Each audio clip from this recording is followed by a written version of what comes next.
Welcome to Crimson Legacy Historians, where the past is not just remembered, but brought back to life with depth and clarity. In Greek Ornan 70, Geese surrounded a fortified camp. Inside, thousands of Persian soldiers defeated, defenseless, waiting. What happened next wasn't a battle. The fighting was over. This was something else entirely. History classes teach you about the 300 Spartans at Thermopylae, the heroic last stand, the noble sacrifice. They don't teach you what came 11 months later when 10,000 Spartans returned with the largest Greek army ever assembled. They don't explain what vengeance meant in the ancient world. They don't describe what happens when an entire civilization decides that mercy is no longer an option. By the time the sun set on the plains of Plataea, the bodies would be counted not in hundreds, but in tens of thousands. And the survivors, all 3,000 of them from an army that had numbered over 100,000, would carry home a message that would echo across the Persian Empire. This is the story of how ancient Greece answered Thermopylae, and why even the victors would struggle with what they had done. August 480 BC. The narrow pass at Thermopylae. King Leonidas lies dead, his body mutilated on Xerxes' orders, beheaded, crucified, displayed as a warning. Around him, 300 Spartan warriors, 700 Thespians, 400 Theans, all dead. The Persians hadn't just killed them, they'd made examples. Xerxes orders the Greek corpses stripped, left to rot in the summer heat. For 3 days his army marches past the decomposing bodies. A lesson, a demonstration. This is what happens when you resist the King of Kings. But Thermopylae was never meant to be a victory. It was a transaction, lives traded for time. And as Persian forces sweep south into Greece, the question becomes, what will that time purchase? September 480 BC. Mardonius, Xerxes' most trusted general, leads the Persian army through central Greece. City by city, the advance continues. Thespi burned to the ground. Every building, every temple, the population fled, but their homes are turned to ash and rubble. Plataea, the same treatment, systematic destruction, not just conquest, erasure. Then Athens. The Persians enter an evacuated city. The civilian population fled weeks earlier to Salamis and the Peloponnese. What remains are empty streets, abandoned homes, and the temples on the Acropolis. The Persians torch everything. The Parthenon, ancient even then, burns. The temple of Athena Polis, housing sacred relics dating back centuries, is destroyed. The fires burn for days. When they finally die, Athens exists only as a scorched memory on a hilltop. This wasn't just warfare. This was systematic cultural destruction. The Persians were erasing Greece from the earth. But then Salamis, in the narrow straits between the mainland and the island, the Greek navy springs its trap. The Persian fleet, massive and confident, finds itself unable to maneuver in confined waters. Greek triremes ram, board, and sink, ship after ship. By sunset, Persian naval supremacy is shattered. Xerxes watches from a golden throne on the shore as his invasion plans dissolve in fire and cider. Within days he makes his decision. Retreat to Persia with half the army. Let Mardonius finish this with the remainder. The message is clear. This war should already be over. Finish it. 480 to 479 BC. The winter months, Mardonius pulls his army back to Thessalon and Macedonia. Northern Greece already under Persian control. His force still numbers over 100,000. Persian infantry, cavalry, and crucially Greek allies, Thebes, Thessaly, Macedonia, cities and regions that have chosen to submit rather than resist. In Sparta, the winter passes differently. Pausanias, nephew of the dead Leonidas, is named regent. He's young, untested in major command, but carrying the weight of his uncle's death. Around him, the Spartan assembly debates. Some argue for caution, others for immediate action. But there's a third option, never spoken aloud in the assembly halls, yet present in every discussion. What kind of victory are we preparing for? Because by spring it's clear that this war has become something more than survival. The Greeks have held. They've won at Salamis. Now they have a choice about what comes next. Spring 479 BC, Mardonius tries diplomacy first. He sends Alexander I of Macedon, a Greek technically, though one who submitted to Persian authority, to Athens with an offer. The terms are generous, almost too generous. Complete reconstruction of Athens. Persian goal to rebuild every temple, every home, territorial expansion, additional land, favorable trade status, autonomy within the Persian Empire, self-governance. As long as Athens acknowledges Persian supremacy, all they have to do is abandon the Greek alliance. The Athenian assembly gathers in their temporary refuge on Salamis. They're living in tents and requisitioned homes, their city a ruin across the water. Everything they owned is ash. The Persian offer would solve every immediate problem they face. They refuse.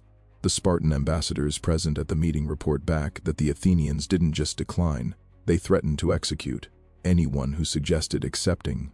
One council member who spoke in favor of the offer was stoned to death by the crowd. His wife and children killed by Athenian women who dragged them from their home.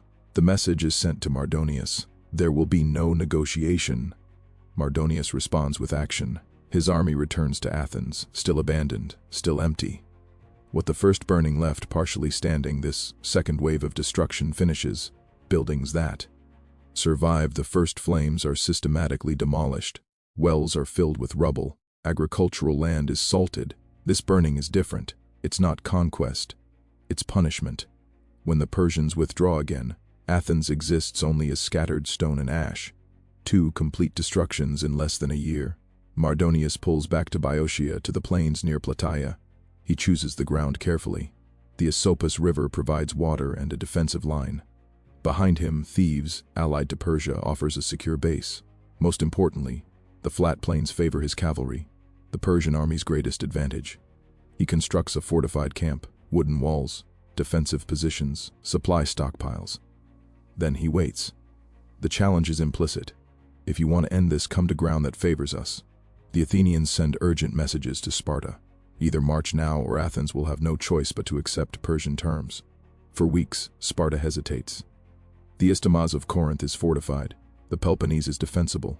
Why risk everything in open battle?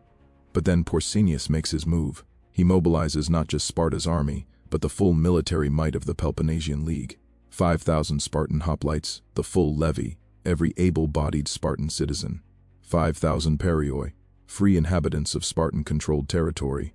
35,000 helots armed as light infantry. An unprecedented number of these semi-enslaved laborers mobilized for combat. The Spartans march north, picking up allies at every city. Corinth, Megara, Sicon, Epidaurus, Troezen. The Athenians join from Salamis. 8,000 hoplites, their entire remaining military force. By the time the combined Greek army reaches the hills above the Persian camp, it numbers nearly 110,000 men. This is the largest Greek army ever assembled in recorded history.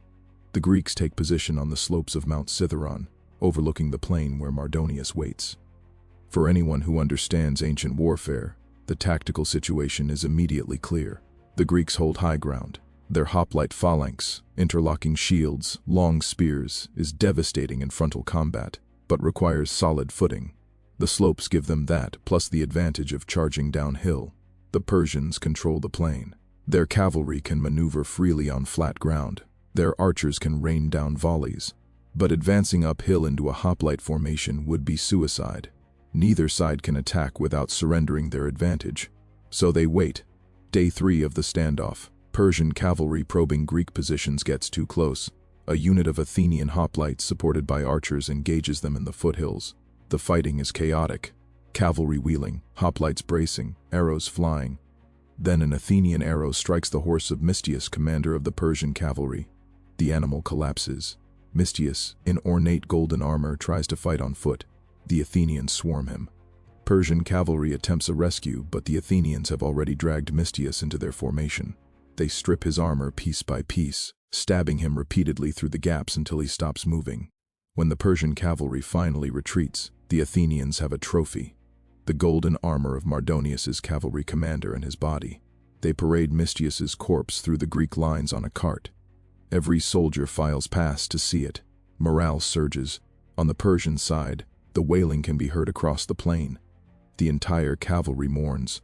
Heads shaved, horses' mans cut, armor removed in grief. Mestius wasn't just a commander. He was Mardonius's friend, his most trusted officer. The psychological balance shifts. Days pass, skirmishing continues, but no major engagement. Then Mardonius makes his move. Persian cavalry locate the Gargantuan spring, the Greeks' primary water source fed by an underground stream on the slopes.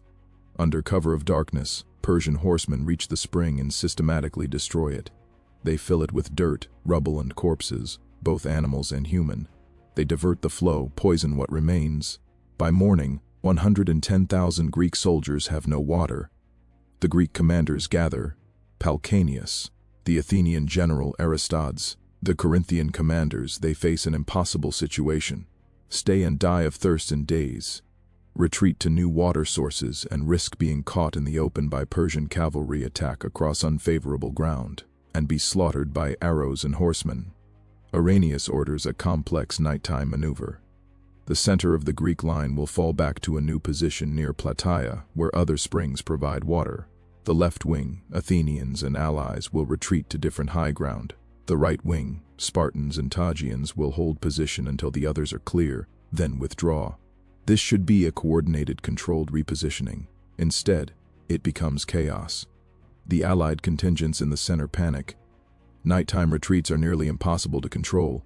Even in ideal circumstances, units lose formation, commanders lose contact with their men. Some groups retreat too far, others stop in the wrong positions. By dawn, the Greek army is scattered across several miles, units separated, the unified battle line broken. From his camp, Mardonius watches the dawn reveal Greek positions. What he sees: Greeks in retreat, formation broken, scattered across the plain. What he doesn't see: that the Spartans on the right wing have deliberately maintained formation, that the Athenians have reformed on their new position, that this isn't a rout, it's a badly executed maneuver. It doesn't matter. This is the opportunity he's waited for. Mardonius orders a general advance.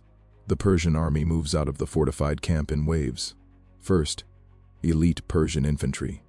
The immortals, lightly armored but highly trained, equipped with short spears, swords, and wicker shields.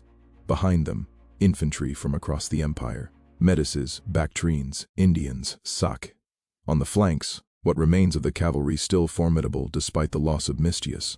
At the rear, Greek allied forces from Thebes and other cities that sided with Persia. Mardonius himself rides near the front, visible in his distinctive armor, urging his men forward. The target, the Spartan right wing, still in apparent retreat, seemingly vulnerable. Pausanias watches the Persian advance. His 10,000 Spartans and Teans have been slowly withdrawing, maintaining formation but appearing to flee. Now he gives the order: stop. The Spartans halt, dress their lines, and turn to face the approaching Persians. The bronze-faced phalanx locks into position, 8 ranks deep, shields overlapping, spears protruding in rows. But there's a problem. The Greek religious protocols require favorable omens before battle. The seers reading sacrificed animal entrails report unfavorable signs. Again and again, Pausanias orders new sacrifices. Again and again, the omens say, do not advance. The Persians close to within arrow range. Persian archers, thousands of them, begin loosing volleys. Arrows rain down on the Spartan formation. Men fall, struck through gaps in armor, through exposed flesh. The shields provide some protection, but arrows come at angles, find weaknesses. Spartans dice standing in formation, forbidden by their religious law to advance, unable to retreat without breaking. Pausanias orders more sacrifices. The omens remain unfavorable. More Spartans fall. Finally, whether the omens change or Pausanias simply decides to act, the order comes: advance. The Spartan phalanx doesn't run, it marches. Each man maintains position, shield locked with his neighbors, moving as a single armored mass. The Persians, still loosing arrows, prepare to meet the charge. They plant their wicker shields in the ground, creating a defensive wall, bracing their short spears. The phalanx hits this line like a bronze wave. The initial impact is devastating. Spartan spears, 8 feet long, designed for stabbing downward, punch through wicker shields, through the lighter Persian armor. The weight of 8 ranks of men pushing forward collapses the Persian front line. But the Persians don't break immediately. What follows is close-quarters combat of a type most Greeks had never experienced. The Persians grab the Spartan spears, trying to break them, pull them aside. They fight with swords and daggers, trying to get inside the spear's reach. Some actually grab the spear points, pulling them bare-handed, their hands shredded, but creating openings for comrades. For a time, minutes that feel like hours, The outcome is uncertain. The Persians are less heavily armed, but they're fighting with desperation, and they outnumber the Spartans. Mardonius fights at the front. Sources describe him mounted on a white horse, surrounded by 1,000 elite Persian guards, the best warriors in the army. The fighting around him is concentrated, vicious. The Persian guards die one by one, pulled down by Spartan spears, but they exact a cost. Spartans fall too. Then, in the chaos, Mardonius goes down. Different sources give different accounts. A stone thrown from the Spartan lines, striking his head, a spear thrust that reaches him through his guards, simply being overwhelmed when his horse is killed. What's certain is that Mardonius, commander of the entire Persian force, dies in the melee. The effect is immediate. Word spreads through the Persian ranks. Mardonius is dead. The commander, the king's chosen representative, the architect of the invasion, gone. The Persians center Begai. NS to waver, then breaks. Once a phalanx breaks an enemy line, what follows is less a battle than a pursuit. The Persians run. Some head for the fortified camp, others scatter across the plain, seeking any escape route. The Greek light infantry and cavalry held back during the initial clash now surge forward. This is where the real killing begins. Heavily armored hoplites are relatively slow, but helots, peltasts, cavalry, they can run down fleeing men. They can catch them in the open, exhausted, separated from formations. The plain of Plataea becomes a killing field. Meanwhile, on the Greek left, the Athenians engage the Thean forces fighting for Persia. This combat is more evenly matched. Greeks fighting Greeks. Similar equipment and training. The Theans hold longer, fight harder, but eventually they too retreat when news of the Sens collapse reaches them. Thousands of Persians reach the fortified camp and take refuge behind its wooden walls. Inside supplies, treasure, Mardonius's personal wealth, and the army's non-competents, servants, camp followers, families of some officers. The camp is defensible. The walls are sturdy. If the Persians can hold it, they might regroup, mount a defense by time for reinforcements. But the Greek army surrounds it for a time. The Persians hold the walls. Greek forces, primarily Spartans and Peloponnesians, attempt to breach the gates and are repulsed. The Spartans, sons, trained for open-field combat, struggle with siege warfare. Then the Athenians arrive. The Athenians, more experienced with varied warfare, find a weakness in the fortified camp's defenses. They coordinate a concentrated assault on one section of the wooden wall. The wall comes down. Greek forces pour through the breach. What happens next is documented in multiple Greek sources written decades later. The details are consistent, though the tone varies depending on the author. Inside the camp, the organized Persian defense collapses almost immediately. The remaining soldiers, already demoralized by the battle, trapped, exhausted, cannot mount coordinated resistance against the Greek army now flooding through the breached walls. The Greek forces move through the camp systematically. They don't take prisoners. Every Persian soldier found is killed. Sources describe Greeks moving through tents, through supply areas, through every section of the fortified space. Resistance, where it occurs, is brief. The non-combatants, servants, camp followers, the families, they fare no better. Ancient warfare had conventions about such things. Armies sometimes spared civilians, took them as slaves, used them for ransom. This wasn't that. Herodotus, writing about this event, doesn't dwell on details. He states the outcome of the Persian army at Plataea, numbering over 100,000. Approximately 3,000 survive. 3,000. The rest 100,000 men are dead by nightfall. Modern historians debate these figures. Ancient sources often exaggerated army sizes.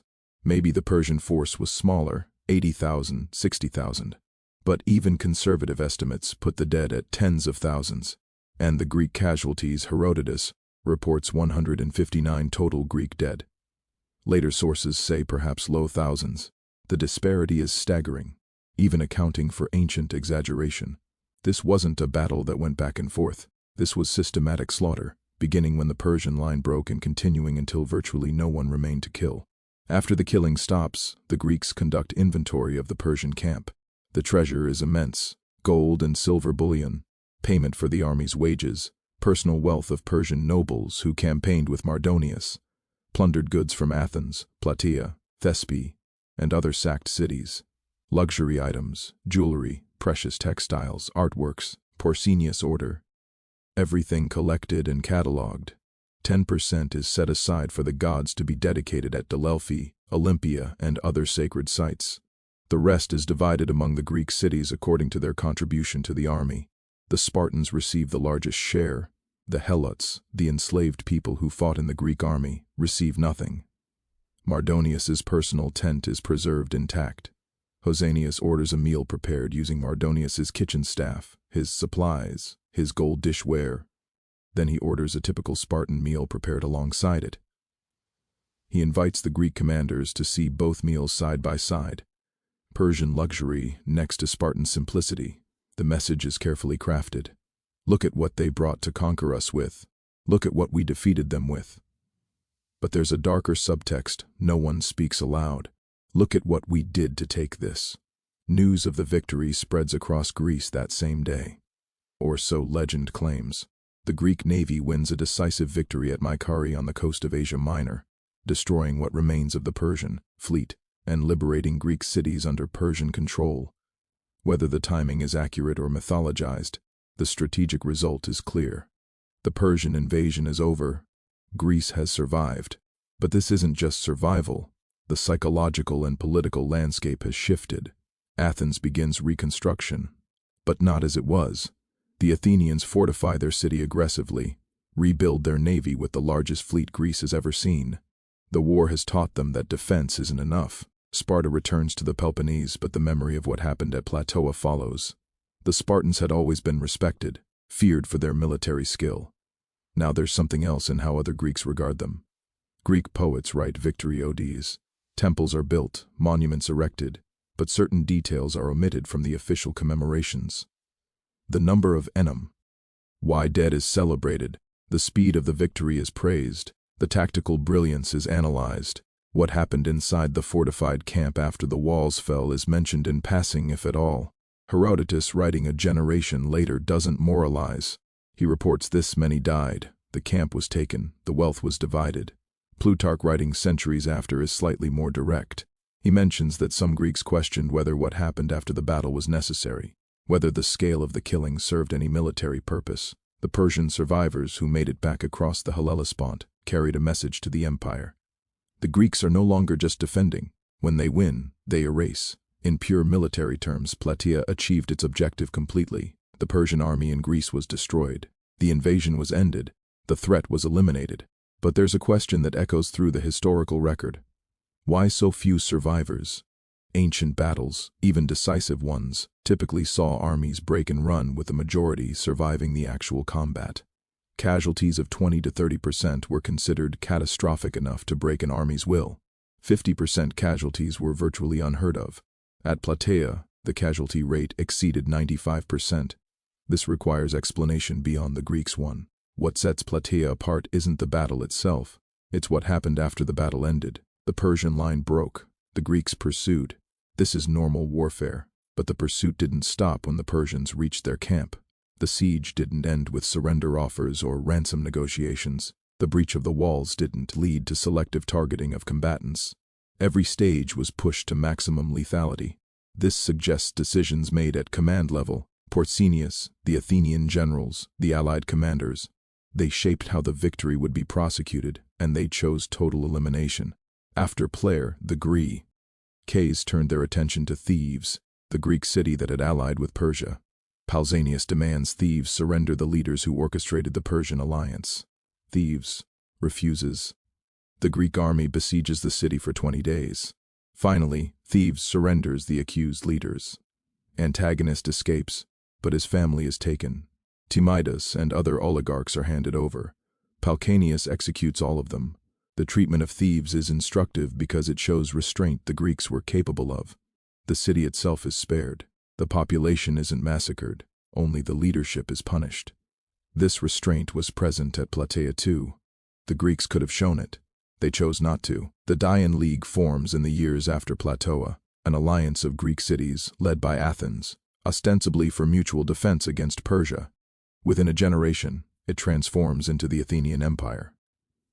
Cities that try to leave the League are besieged, conquered, their populations sometimes enslaved or killed. Sparta, watching Athens' expansion, grows concerned. The rivalry that leads to the Peloponnesian War, a conflict that will devastate Greece for nearly 30 years, has its roots in the power dynamics established by the Persian Wars. The lesson of Plataea echoes through both. Victory isn't just about winning, it's about what you're willing to do with that victory. Modern accounts of Plataea focus on the tactics, the strategy, the heroism. This isn't wrong. Those elements existed, but they also tend to skip from the Greeks won the battle to the Greek. The Greek cities were liberated without dwelling on the intermediate steps, the fortified camp, the breach, the hours that followed. This isn't because ancient sources are unclear. Herodotus provides the numbers. Other sources corroborate. It's because we don't have comfortable categories for what Plataea represents. It's not a battle that went wrong. The GREs executed their plans successfully. It's not a war crime in the modern sense. Ancient warfare had different conventions. It's something in between, a conscious choice to use victory as a tool of annihilation. When the Greeks erect a victory monument at Plataea, the inscription lists the participating cities, honors the dead, celebrates the victory. It doesn't mention the 100,000 Persians who died. It doesn't need to. Everyone who sees the monument knows. Every Greek city that contributed forces knows what their soldiers did that day. Every Persian who hears the story knows what happened when the walls fell. The monument is both a celebration and a warning. This is what happens when you invade Greece. This is what happens when you burn Athens. This is what happens when you kill 300 Spartans at Thermopylae and think you've won. You haven't won. You've only guaranteed what comes next.